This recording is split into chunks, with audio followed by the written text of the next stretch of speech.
Hello, class. This is Mr. Hart, and in this podcast, we want to look at the last part of the Earth history chapter. If you remember last podcast, we looked a lot at the life forms that were dominant on the Earth.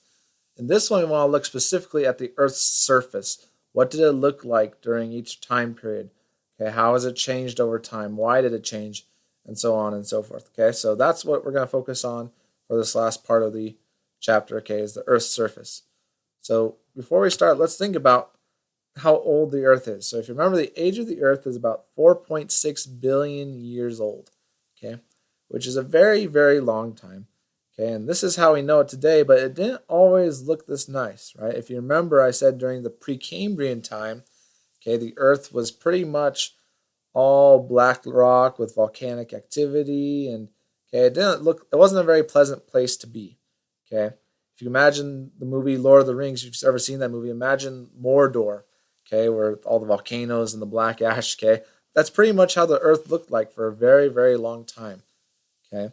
But then once the ocean started to form, water started to come up, okay, we start to form early versions of the crust, okay, and so we start to get these early formations, okay, probably similar to what you see here is what the crust would start to begin to look like, okay, and we start to get our first, plates, okay, continental plates, oceanic plates, okay, and this is approximately around 1.5 billion years ago. Again, it's kind of hard to estimate, okay, but we start to get this early crust and we start to get early plates.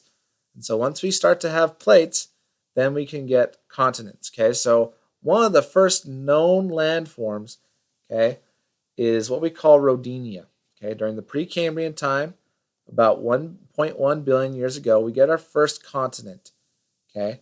And you notice in this picture, it's made up of a lot of current continents, okay? There's part of Australia, there's part of China, part of Siberia, okay? Greenland's mixed in there, okay? And we have India on the other side, okay?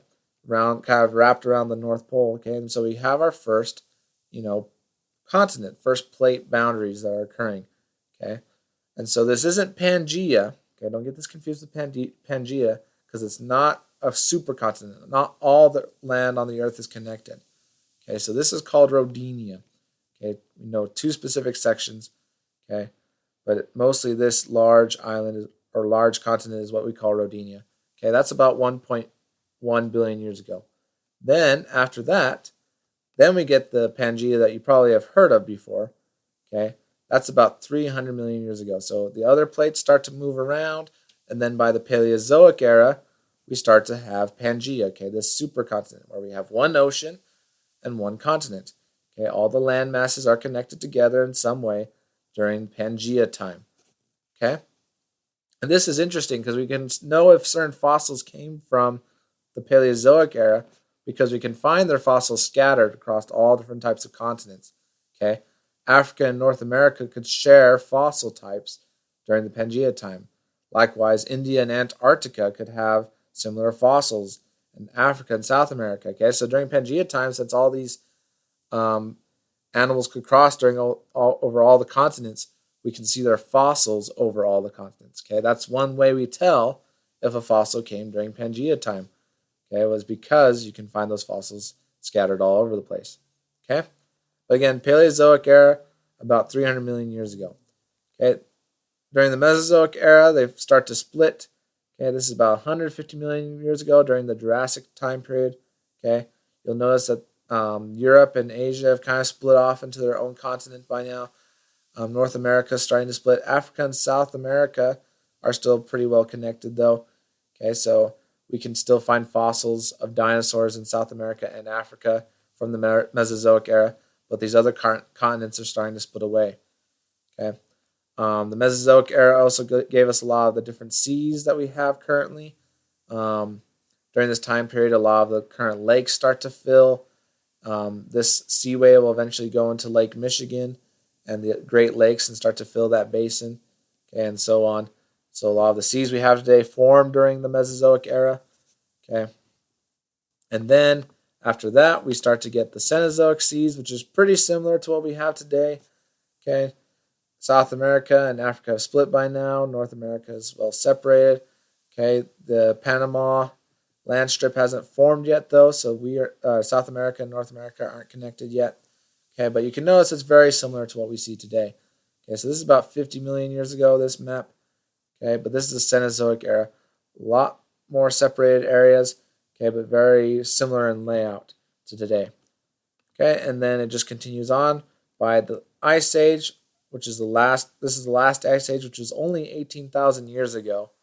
Okay, we pretty much have our current setup. Okay, a little bit different, as you can see from these outlines. You have some slight changes, but it's pretty much similar, just a little bit more ice, obviously, near the top.